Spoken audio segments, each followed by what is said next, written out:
მოგესალმებით ყველას, თქვენ უყურებთ GeoStalks. ეხლა მე ვიმყოფები თავშესაფარში ნომერ 190, რომლის ტევადობა არის 1200 კაცი და იგი 1984 წელს აშენდა. აქვს პრინციპში ორი შესასვლელი, ერთ-ერთიდან ჩვენ ეხლა დაუბრუნებლად შევდივართ. აი წინ არის ესეთი უზარმაზარი ჰერმეტული კარი და ამის უკან არის კიდევ ერთი. მოდით შევიდეთ შიგნით. ცალკე მდგომი თავშესაფარია, არც თუ ისეთი ღრმა. შესასვლელი პრაქტიკულად საპირფარეშოთ არის ქცეული და ტამბურების გავლის შემდეგ აღმოჩნდით ცენტრალურ დიდ დარბაზში. ანუ ორი შესასვლელი ქონდა ამ თავშესაფარს. ეს ერთი და მეორე იმისათვის, რომ უფრო დიდი ხალხის რაოდენობას შეიძლება ერთდროულად აქ შესვლა. პირველი რაც ხდება Bully legalize motherfucker.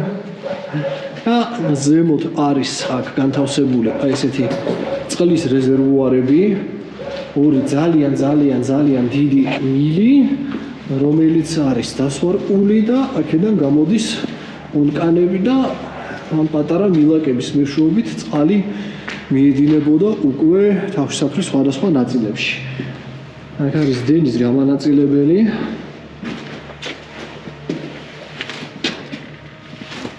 აქ ცოტა თანამედროვე ავტომატები. არგამ გაჭედილია.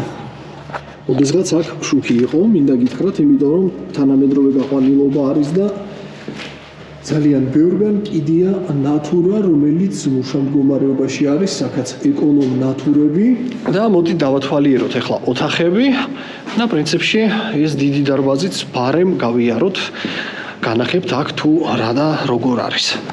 პრაქტიკულად ყველაფერი ამოღებული არის აქედან, სანაგვეთ არის ქცეული. აქაც მიწის ქვეშა კომუნიკაციები. ეს ოთახი გავს ამ თავშესაფრის პროსის ოთახს ან მორიგეს. ძალიან ბევრი ავეჯი არის და მაგით ხვდები, რომ აქ ვიღაცა თანამდებობის პირი იჯდა.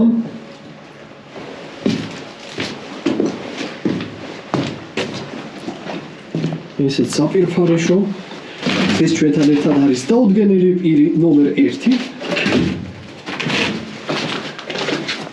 აქაც საპირფარეშო.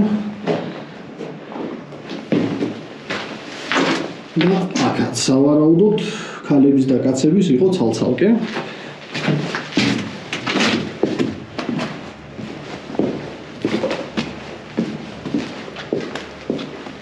ესეც შემდეგი კარები.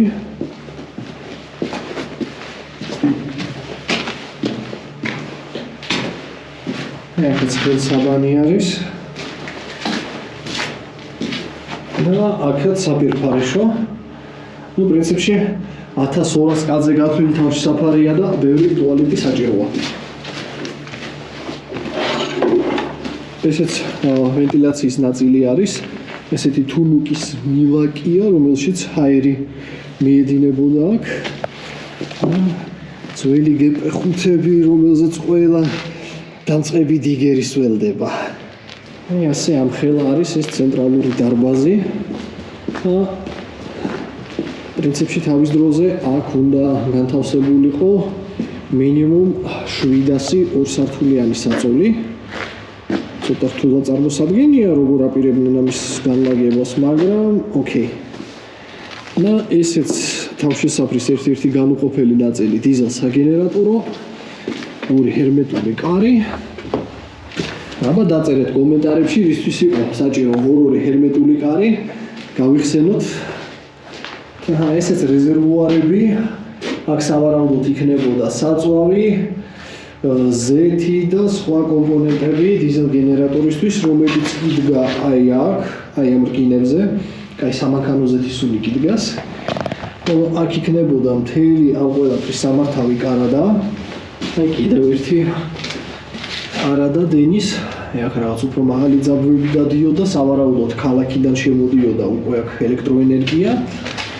და ესეც ერთი ჰაერის შემავალი, ესეთი ოთახი, საიდანაც ჰაერი მიეწოდებოდა ამ თავშესაფარს და ამ დიზელ საგენერატორს. როგორც ესია დიზელ საგენერატორს ცალკე და დანარჩენ მთელ თავშესაფარს კიდევ ცალკე. რაც კომუნისტების დროს ეგეთი სტანდარტი იყო. აქ ბოლო ცნობებით ვიღაც ბომჟი ცხოვრობდა, რომელიც გარდაიცვალა. ისეც ღამურა. Hey, do something. Მარია. ამ კარგად ძინავს. სულ სამშაო კვირა ქონდა.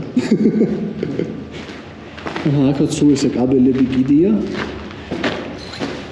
ისეთი პირი უჩას, რომ აქ იყო რაღაც სოკოების ფირმა, ან რამე მსგავსი, იმიტომ რომ თავშესაფრებს თავის დროზე ამისთვის საკმაოდ ხშირად იყენებდნენ, მინდა გითხრათ. ესეც ამ თავშესაფრის მეორე გამოსასვლელი. აი ესეთი გრძელი დერეფანი, რომელიც უხველს მარცხნივ. და არც არაფრით მთავრდება. აგერ ღამურებს ფართიობთ.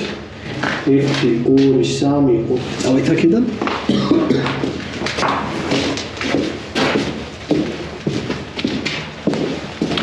ეს თავშესაფარი ისევე როგორც ჩვენი დედაქალაქის უამრავი თავშესაფარი არის სრულიად მიტოვებული, გაძარცვული, გაუბედურებული და სამწუხაროდ კაცი შვილს არ აინტერესებს ამ ბუნკერების აღდგენის თემა. ასეა და ასე.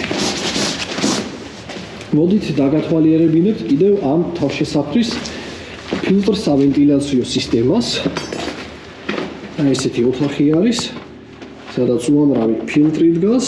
ეს სტანდარტული ფილტრებია, ქიმიური და ბიოლოგიური დაბინძურებისგან იცავდა აქ მყოფ ადამიანებს.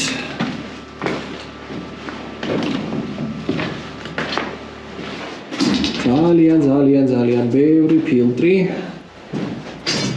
და სხვა ინვენტარი. გარედან შემოსულ ჰაერს ნაკადს ფილტრავდნენ და უშვებდნენ უკვე შიგნით. ამისათვის იყო ესეთი ლოკოკინები მოწყობილი, სადაც იდგა ძრავი. ეს ძრავი ეს ტრიალებდა.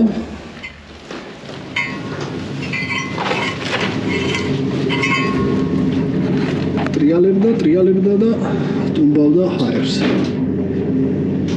არა, აღარ ტუმბავს. ეს ამ ყველაფრის ელექტროობა. აი აქაც ერთი ჰერმეტული კარი უნდა ყოფილიყო, მაგრამ აშკარად სამშენებლო ქაფით არის დალუქული.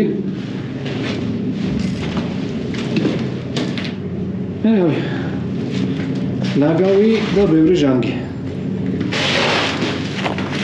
შენ სიტყვი ამ ოთახზე და ამ ბუნკერზე საშინელება. ნახეთ უბრალოდ რა ზომის ოთახი არის. ძალიან დიდი თავშესაფარი. რომლის გამოყენება პრინციპში შეიძლება როგორც რაიმე კაფის, ღამის კლუბის და საჭიროების შემთხვევაში თავშესაფარიც თუკი სწორი აღდგენა ჩაუტარდება. და თუ მოგეწონათ ეს ვიდეო, აუცილებლად გამოიწერეთ ჩემი YouTube არხი, დალაიქეთ და კომენტარეთ, გააზიარეთ მეგობრებში და მომავალ შეხვედრამდე.